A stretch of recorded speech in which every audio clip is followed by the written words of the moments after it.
안녕하세요 여러분. 내과 전문의와 신장내과 전문의 조동혁입니다. 오늘은 전 세계 수백만 명에게 영향을 미치는 매우 중요한 주제, 바로 당뇨병, 그 당뇨병의 기본적인 진단과 치료에 대해서 말씀드리겠습니다.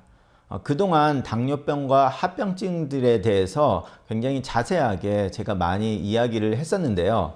제 채널에 새로 오시는 분들을 위해서 다시 원점으로 돌아가서 당뇨의 기본 진단과 기본 치료의 방식에 대해서 이야기를 해볼까 합니다.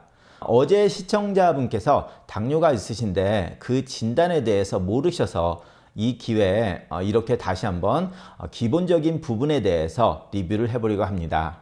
먼저 당뇨병이란 무엇일까요? 이것은 몸이 혈당 수준을 제대로 조절하지 못하는 상태입니다. 당뇨 1형, 당뇨 2형, 임신성 당뇨병 등 여러 가지 종류가 있지만 모두 이 공통점을 가지고 있어요. 항상 목이 마르고 배가 고프고 피곤하거나 시력이 흐릿해지는 증상이 있다면 주의해야 할 신호일 수 있습니다. 물론 이런 증상이 없으신 분들도 많이 있기 때문에 단순히 증상만으로 당뇨가 있을 거다 없을 거다라고 추측을 하면 안 된다는 것을 말씀드립니다. 자, 당뇨병의 진단에 대해서 이야기를 해볼까요? 당뇨병을 조기에 발견하는 것이 합병증을 예방하고 관리하는 데 큰 영향을 끼치기 때문에 매우 중요합니다. 의사들은 몇 가지 검사를 하는데 공복혈당 검사, 경구포도당 내성 검사, A1C 등 검사들이 있는데요. 처음에는 이런 용어들이 복잡하게 들릴 수 있지만 한 가지씩 배워나가면 별로 어려울 것도 없습니다.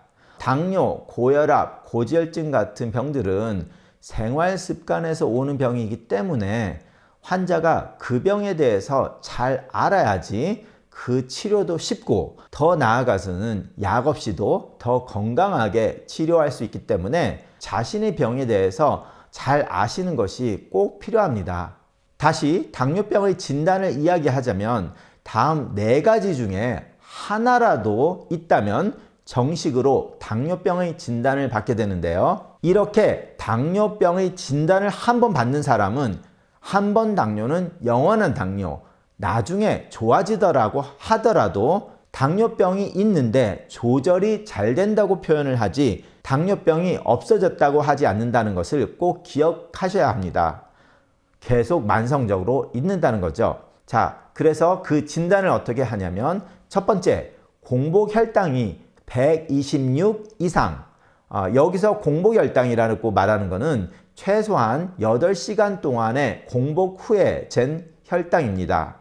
자, 두 번째는 당 부하 검사라고도 하는데요. 75g의 당분을 마시고 나서 2시간 후에 200mg/dL 이상으로 혈당이 올라가는 경우. 세 번째는 아무 때나 쟀는데 200 이상이 올라가는 경우. 그리고 네 번째는 당화혈색소가 6.5 이상일 경우로 이렇게 4가지 중에 하나라도 한 번이라도 있었다면 당뇨병이라고 진단을 받게 됩니다. 여기서 많은 분들이 혼동을 하시는데요. 당뇨가 한번 이렇게 진단이 됐는데 나중에 재보니까 좋아졌다라고 해서 당뇨병이 없어졌다고 말을 하시는 분들이 있는데 이것은 잘못된 지식입니다. 왜냐하면 당뇨가 아예 없었던 사람이 아이스크림을 먹거나 콜라를 마시거나 그렇게 해서 계속 하더라도 혈당이 올라가지 않는 반면에 당뇨병이 한번 진단을 받으신 분이 굉장히 노력을 해서 약 없이도 정상으로 만들어 놨다고 하더라도 어느 순간부터 식사 조절 안 하고 운동 안 해서 아이스크림 먹고 콜라 먹고 굉장히 많은 당분을 섭취하게 된다면 다시 혈당이 오르게 된다는 거죠. 그렇기 때문에 한번 당뇨가 걸리신 분은 영원한 당뇨라고 말씀을 드리는 겁니다. 자, 당뇨병을 관리하는 것은 올바른 접근 방식으로 충분히 가능합니다. 식단을 균형 있게 유지하고 활동적으로 지내고 필요한 경우 처방된 약을 복용하는 것이 중요합니다. 그리고 정기적인 혈당 모니터링이 여러분의 최고의 친구라고 기억하셔야 됩니다. 자, 여기서 균형 있는 식사라고 하면 탄수화물을 줄이는 것을 말합니다. 자, 균형 있는 식사라고 말을 해놓고 탄수화물을 줄이라고 말한 이유는 현대사회를 살아가면서 대부분의 사람들이 모두 다 탄수화물을 너무 과다 섭취하고 있습니다.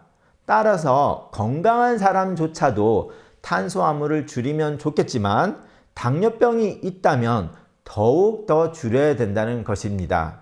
자, 그리고 두 번째로 중요한 것은 운동인데요.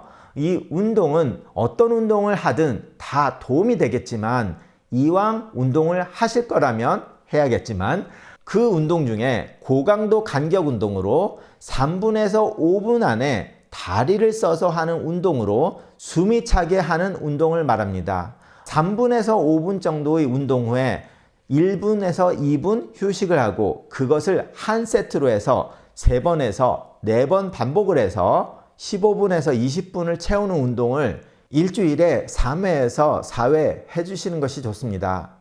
이렇게 하면 시간도 많이 안 들고 아주 효율적인 운동이 되는데요. 이것만으로도 좋지만 여기서 더 운동을 하실 수 있는 여유가 있으신 분이라면 이렇게 15분에서 20분 강하게 운동을 하고 나머지 40분 정도는 좀 더 약하게 운동을 하지만 운동을 하면서 약간 말을 하기 힘들 정도의 그래도 어느 정도 강도 있는 유산소 운동을 해주시면 당뇨 조절에 아주 좋은 운동이 되겠습니다.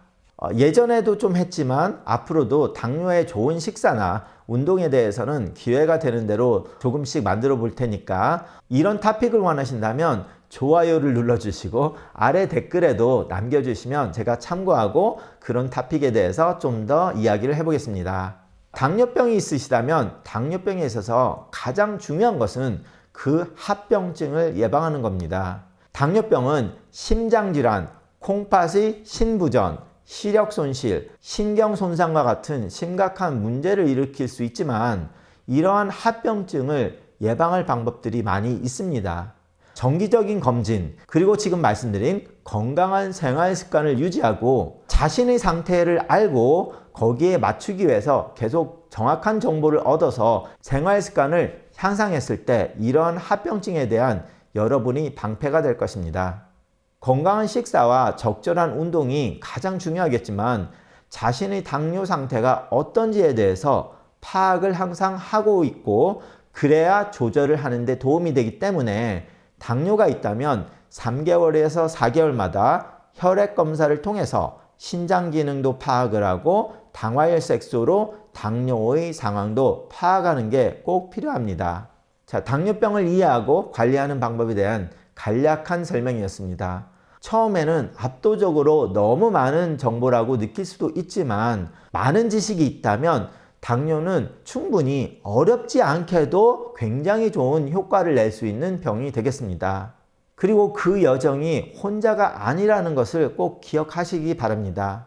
자신의 주치의나 담당인은 꾸준히 관리를 해야 하는 당뇨병의 코치가 되지만 식사생활이나 운동에서도 자신의 좋은 생활 습관을 만들기 위해서 주변의 친구나 건강한 동호회의 가입과 참여도 좋은 습관을 유지하는데 많은 도움이 됩니다. 자신의 집 근처에 어떤 운동 모임들이 돈이 들지 않고도 가입할 수 있는 데가 많으니까 그런 동호회에 가입을 하셔서 그런 분들과 어울리게 되면 아무래도 건강한 생활을 하는데 많은 도움이 될 거라고 생각을 합니다.